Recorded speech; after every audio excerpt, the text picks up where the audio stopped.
Hi everyone! Welcome to Sulit Tech Reviews. So, meron pinadala guys na tablet, itong Blackview. Ito, hawak ko na siya ngayon. Medyo mabigat itong tablet na to guys. So, ito yung kanilang Tab 9 4G. Ito daw yung kanilang bagong tablet. So, itinas ko na to guys.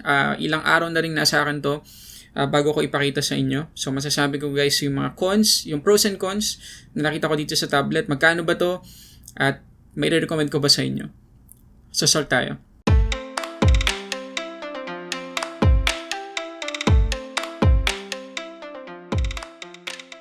Okay, so again guys, before tayo mag-start, gusto ko muna kayo invite na mag-subscribe dito sa channel natin at i-click na rin yung notification bell para ma-notify kayo sa mga susunod nating uploads. Okay, so again guys, ito yung Blackview Tab 9 4G.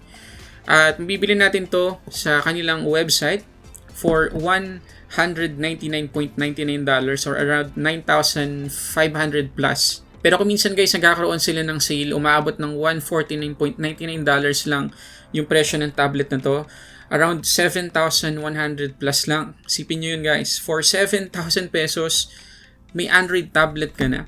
Pero syempre gusto muna nating malaman kung okay ba yung specs ito, okay ba yung performance, maganda ba yung display, ano yung mga kasama sa loob, at marami pang iba. So umpisahan na natin guys, unbox muna natin.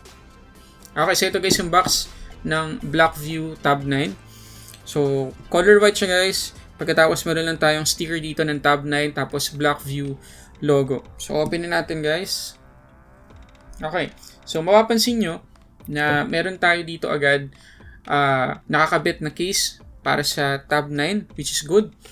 Kasi bihirang-bihira guys sa mga brands ngayon na kapag gumawa sila o nagbenta sila ng kanilang tablet, may kasama ng ganitong case.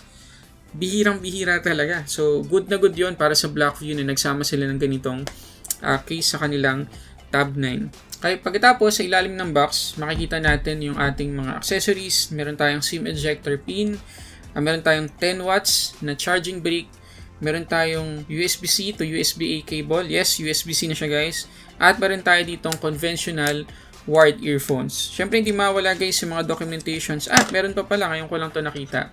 Meron tayo ditong USB-C to USB-A adapter. So, kung meron tayong flash drive or external hard drive na gustong i-connect dito sa ating Tab 9, pwede. Basta gagamitin lang natin yung adapter na yun. Okay, so tanggalin ko lang to guys.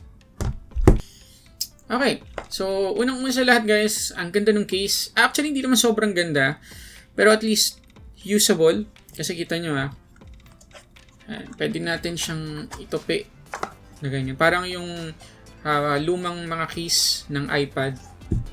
Ayan. Itatayo na natin siyang ganyan. Pagkatapos, ang maganda rito, kapag close natin, malalock yung tablet. Pag inopen natin, ma-unlock din siya. So, maganda. Ayos naman.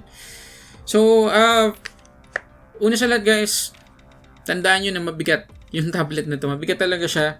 Siguro dahil dun sa battery kasi mahigit 7,000 mAh yung kanyang battery capacity. Spoiler alert. Pero mamaya pag-uusapan pa natin kung okay yung kanyang battery life. So tingnan muna natin guys yung bawat side ng tablet na to. Okay, so tinanggal ko muna guys sa case itong Tab 9. So meron tayo ditong stainless na likod. Meron tayong camera module dito na I don't think maganda yung quality ng mga photos na makukuhanan yan. Pagkatapos, meron tayong antenna band dito sa may bandang taas. Pagkatapos, andito yung ating audio jack. Pagkatapos, andito yung ating SIM tray. Mamaya-maya silipin natin yan. Tapos dito sa taas, makikita natin yung USB-C port. Tapos microphone. Tapos volume up and down buttons. At yung power lock button natin. Ngayon dito naman guys sa ilalim, nakikita nyo na meron tayong magnetic connector. Kasi yung Blackview guys ay may binebentang wireless keyboard para dito sa Tab 9. Pagkatapos meron tayong steer speakers dito din sa ilalim. At kung sakali lang na-curious kayo, ito yung kanyang SIM tray. Hybrid siya guys, so pwede tayong maglagay ng dalawang SIM or isang SIM plus SD card. Okay, so una natin pag-usapan dito sa Blackview Tab 9 ay yung kanyang display. Sa unang tingin guys, mukhang okay naman yung display nitong tablet na to. Kasi maliwanag naman siya overall, kaya lang sobrang lala ng kanyang light leaks. Tingnan nyo to Pag pumunta tayo sa naka-gray, ayan, nakikita nyo ba? Lapit ko Ayan Kita nyo yung sobrang lalang light leak. Makikita nyo dito sa may bandang baba. Meron din dito sa bandang taas. So, palagi nyo makikita yung light leaks na yan guys. Basta gray or black na color yung lilito dito sa display. So, medyo nakakaano yun. So, ibig sabihin, napaka-low ng quality o low quality panel yung inilagay dito ng Blackview. Which is understandable naman dahil nga nasa 7,000 pesos lang yung presyo ng tablet na to. So, tanggapin na lang natin yun. Oo nga pala guys, ang size ng kanyang display ay 10.1 inches, IPS LCD, meron niyang 1200 by 1920 resolution na meron 224 ppi. Yes, medyo strange guys, yung kanyang aspect ratio. Kaya kung magpe-play tayo ng mga video sa YouTube na 1080p, makikita nyo na meron tayong black bars sa taas at saka sa baba. Sobrang lala talaga nung light leak guys. Oh. Kita nyo ba? Tapos ang kailangan nyo ding tandaan guys, dito sa tab 9, wala siyang ambient sensor. Wala siyang auto brightness. Kaya manually nyo palagi i-adjust yung kanyang brightness. At mapapansin niyo guys na yung highest na brightness niya or yung max brightness niya ay hindi masyadong malayo sa pinakamababa niyang brightness. Yung pinakamababa niya sobrang liwanag pa rin guys. So I suggest yan, mga ganyan lang, mga 30% pwede na. Anyway, isa pa sa kailangan ninyong tandaan, kapag tinignan natin guys yung DRM info ng tablet na to, ang makukuha lang natin ay security level 3. Level 3 lang guys, yung kanyang DRM info o Widevine security level. So, ibig sabihin, hindi tayo makapag-play dito ng mga Netflix videos na HD. Ngayon pagdating guys sa performance, naka Android 10 pa rin tayo dito out of the box. So hindi na ganun ka-latest yung kanyang operating system. Tapos meron tayong 4GB of RAM at 64GB na internal storage. Yung chipset nga pala nito guys, Unisoc UMS 512. Okay, so before natin pag-usapan guys kung kumusta yung Unisoc na chipset na inilagay nila dito sa tab 9, pag-usapan muna natin saglit yung itsura ng kanyang UI. Okay, so yung UI guys, itong tab 9 ay simple lang naman. Kakaunti lang yung bloatware na inilagay nila. At ang maganda dyan ay pwede nating i-remove o i-uninstall. So for example, dito sa games, meron silang inilagay na ilang games dito, kagaya ng Asphalt. So try nating i-uninstall. So yes, kaya naman natin gawin yon. Tapos yung kanyang notification panel ay parang close to stock Android. Ngayon guys, yung kanyang setting, napaka-typical na Android naman. Wala namang masyadong special guys sa UI nito. Pero masasabi ko na simple lang at hindi ganun kabigat. Ngayon guys, pagdating sa Antutu, nakakuha siya ng 207,665 na score. Medyo nakakagulat kasi in-expect ko nasa 100,000 plus lang. Kasi Unisoc lang yung kanyang chipset. Pero at least tumutong tayo guys ng 200,000 plus na score. Hindi ko guys nire-recommend sa gaming itong tab 9, pero at least magkakaroon tayo ngayon ng idea sa kanyang performance pagdating sa mga mabibigat na application kagaya nitong Asphalt 9. So makikita nyo guys na hindi potato quality yung graphics na na-generate niya.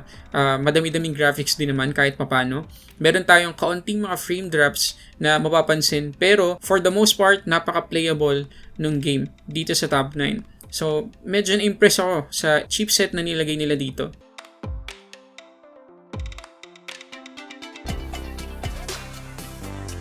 Okay, pagdating guys sa battery capacity, meron tong 7,480 mAh na capacity. Kaya lang guys, capable lang siya sa 10 watts na charging. Pero bago natin puntahan kung gaano katagal i-charge yung tablet na to, tingnan muna natin kung ilang SOT yung nakuha natin sa kanya. Okay, so yung nakuha lang natin guys na screen on time dito sa tab 9 ay 6 hours and 6 minutes. Yes, yun lang yung isa sa mga kailangan natin guys expect dito sa tablet na to. Medyo mabilis talaga siyang malobat. Kasi kita nyo naman sa PC Mark, 6 hours lang guys yung nakuha nating screen on time. Sa actual usage, talaga makikita nyo guys na sobrang bilis bumaba ng kanyang battery. So, ayun lang. Kung gagamitin natin to sa mga online schooling, sa pag-research, siguro palagi na lang natin isaksak sa charger. Speaking of charging, ito yung nakuha nating result sa test. From 1 to 100%, 2 hours and 52 minutes yung itinagal niya. So, in-expect na rin naman natin guys na talagang sobrang tagal i-charge yung tablet na to kasi ang laki ng kanyang battery capacity tapos 10 watts lang yung speed ng kanyang charging. Matagal talaga yun. Okay, so ito guys yung video sample ng selfie camera nitong Blackview Tab 9 4G. So, at least magkakaroon tayo ng idea kung sakali na gusto natin itong gamitin sa mga video conferencing lalo na sa online class. Ito yung quality niya guys. Medyo wash out. Medyo maputla yung itsura natin. Pero at least hindi ganun kalala yung ghosting guys. So, gumagalaw tayo. Okay naman, smooth naman. At least hindi rin sobrang pangit. Sakto lang para sa price na yung quality ng kanyang video dito sa selfie camera. At least magagamit na natin agad sa mga video conferencing kasi hindi naman ganun kasama yung quality. Okay, so for 7,000 pesos guys, marirecommend ko ba itong Blackview Tab 9? Well, kung talagang yun lang yung budget natin guys, good deal na rin para sa 7,000 pesos. Kung yan ay kung maaabutan natin yung sale nilagay sa website 7,000 plus. So kung gusto nyo ma-check itong Blackview Tab 9 sa kanilang website, nandiyan yung link ng Blackview sa description box sa baba. So kung nakatulong guys itong video na to, pakihit yung like button dyan sa baba, mag-subscribe ka na din at i-click notification bell para ma-notify ka sa mga susunod nating uploads. So yun muna guys, maraming salamat ulit sa panonood para sa samot-saring unboxing reviews. This is Sulit Tech Reviews.